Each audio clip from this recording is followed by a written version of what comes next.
Bonjour à tous, bienvenue pour notre rendez-vous quotidien, le Ritat du jour. Aujourd'hui, nous sommes le Yudzaïn, 17 Kislev, 5786, le Yom Rishon de la Parashat Vayeshev.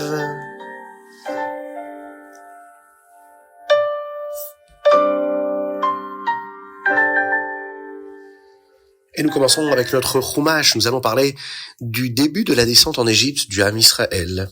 Nous entamons ce récit qui mène à la vente de Yosef et à la descente des enfants de Yaakov en Mitzraïm, en Égypte.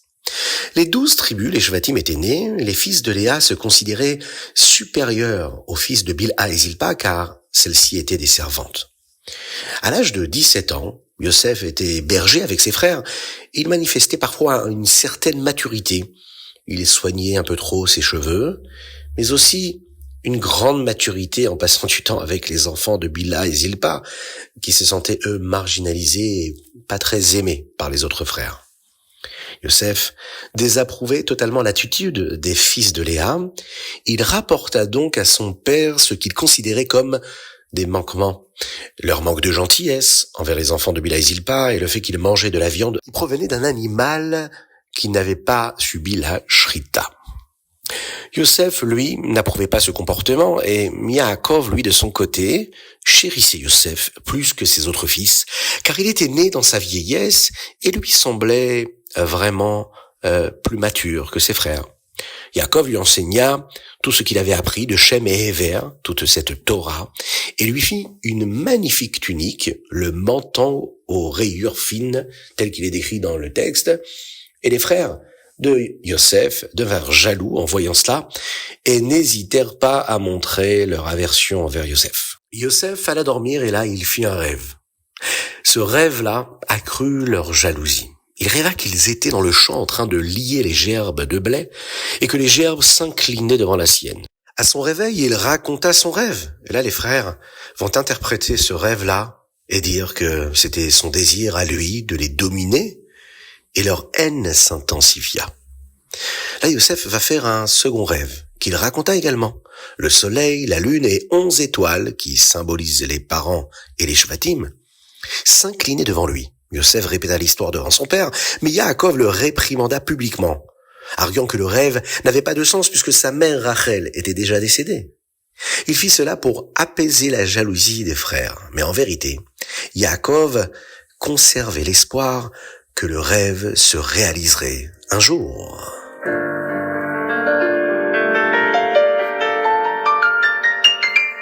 Teilim, aujourd'hui le Yudzaïn, 17 Kislev, nous lisons du Teilim P Gimel jusqu'au Teilim P Zaïn, du 83 au 87. Ici, nous voyons comment Moshe et Aaron se rejoignent pour nous permettre à nous de vivre le message de Dieu ici-bas sur terre. Le Teilim P est dit par les fils de Korach. Et c'est une tfila, une prière prophétique sur cette longue galoute que nous allons vivre. Nous y implorons à Kadosh Baruch Hu de nous libérer et d'amener Mashiach comme il l'a fait par le passé. Chesed ve'emet nifgashu, tzedek ve'shalom nashaku. La grâce et la vérité se sont rencontrées. La justice et la paix se sont embrassées. Ce sont les mots qui figurent dans le verset 11 de ce chapitre 85. Le Midrash identifie la vérité, le Emet, à Moshe Rabbeinu, qui lui a transmis la Torah qui est appelée Torat Emet, la vérité absolue, mais le Chesed, la grâce et la bonté, à Aaron qui lui aimait chaque juif et les rapprochait de la Torah. Il s'agit ici d'une rencontre, Nifgashu. En réalité, l'accès à la vérité de la Torah, le Emet, n'est pas toujours facile. Si l'on confronte quelqu'un à une vérité difficile, au Emet, sans préparation, comme l'interdiction de manger un aliment non cachère, et cette personne risque de se braquer. C'est là que le chesed intervient. Par le chesed, par la grâce, la bienveillance, on peut lui offrir une alternative agréable. On va lui dire, tu sais, cet aliment-là, tu peux le trouver aussi cachère, et là, à ce moment-là, il pourra accepter d'accomplir et de respecter les interdits de la Torah. On peut devenir proche de lui, être son ami, lui montrer que l'observance de la Torah et des Mitzvot en vaut la peine. Lorsqu'on utilise la grâce, on permet à chacun de comprendre la vérité, même si parfois elle peut nous paraître difficile. C'est pourquoi Kadosh Baruch Hu a chargé Moshe et Aaron de faire sortir le Ham Israël d'Égypte. Il fallait d'abord Aaron, qui lui représente le Chesed, pour préparer les cœurs, et ensuite Moshe, qui lui est le Emet, la vérité, qui pouvait lui donner la Torah dans son intégralité. Chesed ve'emet nifgashu, tzedek ve'shalom, nashaku.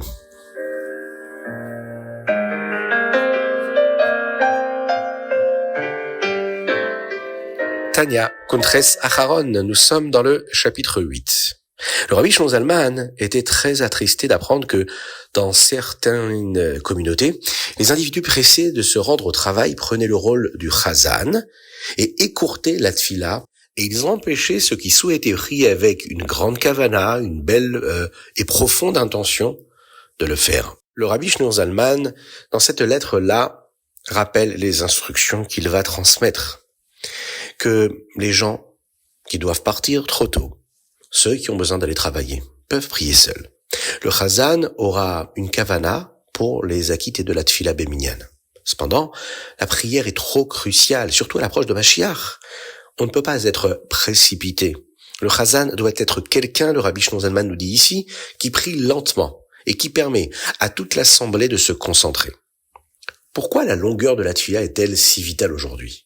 Eh bien parce que notre mission spirituelle, c'est de purifier les étincelles de ce monde-là qui sont mêlées à la matérialité, de les élever vers Akadosh Baruch Hu, Avodat Birurim. Et ce travail-là peut s'accomplir principalement par la tfila.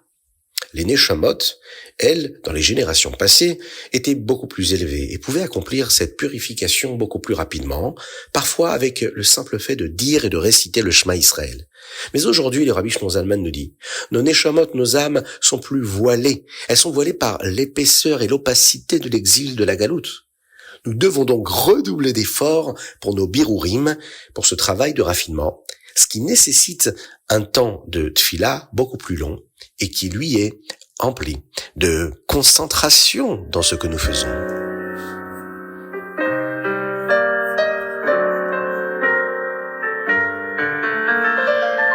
Et nous passons tout de suite au Hayom Yom du jour, Hayom Yom Yud Zayin Kislev. Et nous sommes à l'approche du Yutet Kislev, la fête de la délivrance. Et là, le Rabbi nous rappelle les principes fondamentaux de la Chassidut Chabad.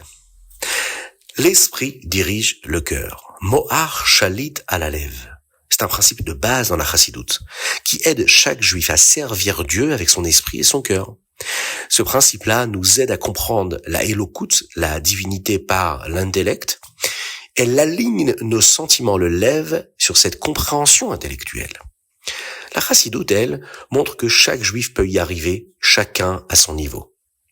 Le Tanya d'aujourd'hui, d'ailleurs, dans le chapitre 8 que nous avons étudié, reflète l'importance que le Rabbi Shlomo Zalman accordait au temps de la Tfila, car c'est le moment idéal pour méditer sur la Chassidut, et ainsi servir à Kadosh Baruch Hu avec, d'un côté, l'intellect, le mohar, mais aussi le cœur. Créer une union véritable entre ces deux éléments nous permet de nous attacher à Hachem et de vivre pleinement le message d'Akadosh Baruch Hu ici-bas, sur terre.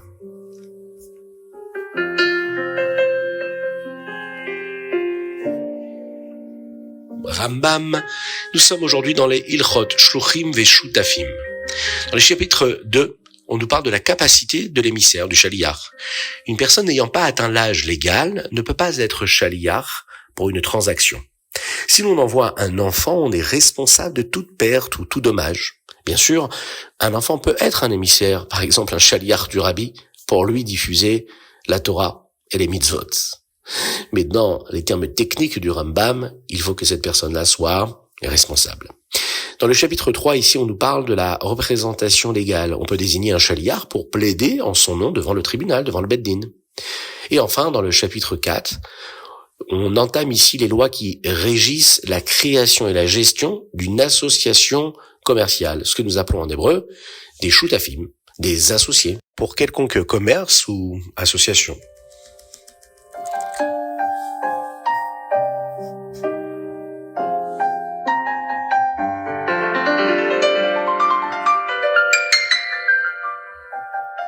Nous sommes à quelques jours de Yutet Kislev, l'importance de renouveler l'étude du Tanya qui va démarrer le 19 Kislev, Bezrat Hashem, prendre conscience de cette force-là, de cette union, de cette unité de tout le Ham Israël qui peut étudier cette même étude-là, et de cette façon s'attacher aux principes de Chassidut, qui sont développés dans ce livre de base de la Chassidut. Nous sommes à quelques jours du Tet Kislev et on doit prendre conscience à travers ce que nous avons étudié aujourd'hui que l'unité de l'être de chacun d'entre nous, c'est de créer ce pont, ce lien et cette union entre le spirituel et le matériel. D'ailleurs, on peut le voir à travers l'histoire de Yosef et les deux rêves de Yosef. L'un sur la terre, puisqu'il parle des gerbes, et l'autre sur le ciel, le soleil, la lune, les étoiles. Les deux expriment ici le même message, le message de la domination.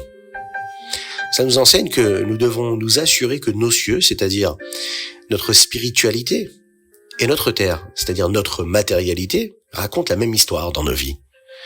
Nous réalisons cette unité en veillant à ce que toute notre matérialité soit orientée vers ou au service de notre rouhaniyut, notre spiritualité. Lorsque nous nous engageons dans des activités matérielles comme consommer un repas, se reposer, voyager, faire nos courses, aller au travail, nous devons nous souvenir que ces activités nous fournissent la chayut, la simcha, la vitalité et la joie nécessaires pour étudier la Torah, pour accomplir les mitzvot. Tout cela avec enthousiasme. C'est ainsi que même nos actions matérielles deviennent une partie de notre vie véritable, une vie de gdusha, une vie de sainteté, une vie de pureté, une vie qui nous amène encore un petit peu plus de la venue de Mashiach. Et c'est avec ces mots-là que nous allons conclure notre ritat. Je vous invite à le partager avec le plus grand nombre. Que Dieu vous bénisse et qu'il vous protège. Continuez à nous soutenir, c'est important. Envoyez-nous une dédicace et participez financièrement, matériellement à cette diffusion-là pour que l'on puisse avoir un réceptacle et un outil qui nous permet de développer le partage du ritat. Nous avons besoin de vous. N'hésitez pas à vous engager, à prendre part à cette diffusion-là à travers les différents abonnements qui vous sont proposés. N'hésitez pas à nous envoyer un message par WhatsApp au 06 21 37 24 52 ou sur ritat.fr. À très bientôt. Que Dieu vous bénisse. Qu'il vous inonde de bonté, de grâce et de miséricorde. Avec la réfoua chez les mains pour tous ceux qui en ont besoin. Un enfant pour ceux qui n'ont pas encore d'enfant. Et bien sûr, un zivug pour ceux qui ne sont pas encore mariés, dans le shalom et la simcha bezrat Hashem.